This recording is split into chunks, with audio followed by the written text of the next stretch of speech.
Dr. Swasti Rao, how do you now see the political future of Emmanuel Macron, considering also the fact that not just France, but the entire European continent is also seeing a rise of the far-right parties, some sort of dominance in some way happening in the elections that take place there? So very quickly, on the question of what happens to Macron, see, according to the French constitution, the president can still continue. I mean, he can continue as president until 2027. And after that, he cannot run because this is the second time that he is going to continue as president. So that's the first part. And as a president, he's the one in charge of security and defense relations and foreign policy, while the prime minister is in charge of domestic things and economic things and budgets and so on and so forth. So technically speaking, Macron can still continue with this electoral acrobatics that he's doing right now and keeping everybody entertained. And he can continue with it until 2027.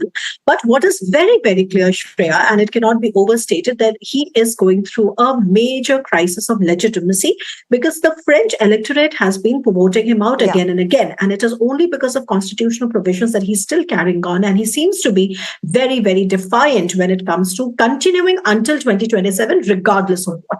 So we will have to see. I do not have hopes that Macron is going to step down because he doesn't technically require to. Although, like I said, that of course it is a crisis of his legitimacy. And somewhere you can also argue that this casts a shadow on his political party because the way he's kind of completely drained himself out in the public trust. That's one. The other thing is about what happens. Now, very quickly, the problem that you see in France and other countries is not just because of Ukraine.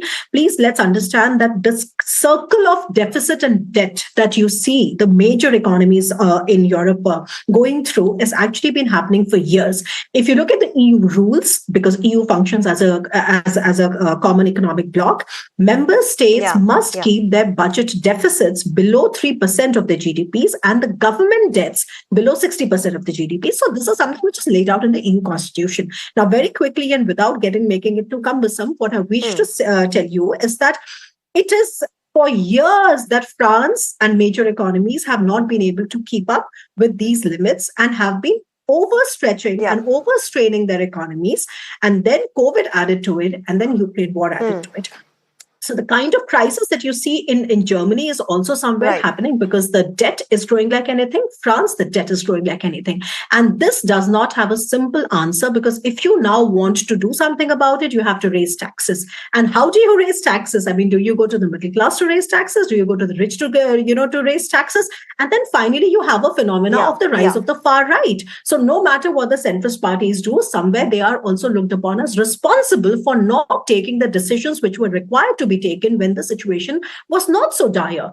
Okay. And that is why this is a bottleneck. What happens in the future? I mean, you have a new commission, of course. They are now getting into a lot of, advanced FTA negotiations. They have just completed one with Mercosur, which is a group of 4 South American countries, Argentina, Brazil, Paraguay, Uruguay. Now, you know that there is one under negotiation with India.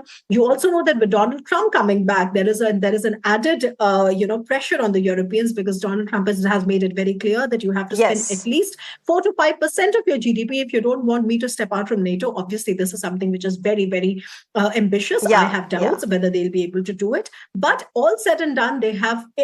So far, they have been saying that they are going to again support Ukraine as long as it takes. So there are a lot of contradictions in these statements. The economy is not really, ready for it. And I would perhaps see a kind of adjustment, at least in the near future. And after Donald Trump comes to power, we will see, a kind of a policy reform of sorts in order for Europe to Dr. Swasti Rao, it's going to take a long time for Europe to actually resolve the kind of bottlenecks that you mentioned, the kind of intricacies that are involved in the challenges that Europe is facing. I have paucity of time. I'll have to leave it here. But I think one key conclusion that we can make out of all of this is what Professor Madhav Nalapat said, that, this is not now the world of Europe. It is the world of Asia and an Asian century, as the World Economic Forum also suggested. Thank you very much to both my guests on the show for joining us and sharing their perspective on the French political chaos.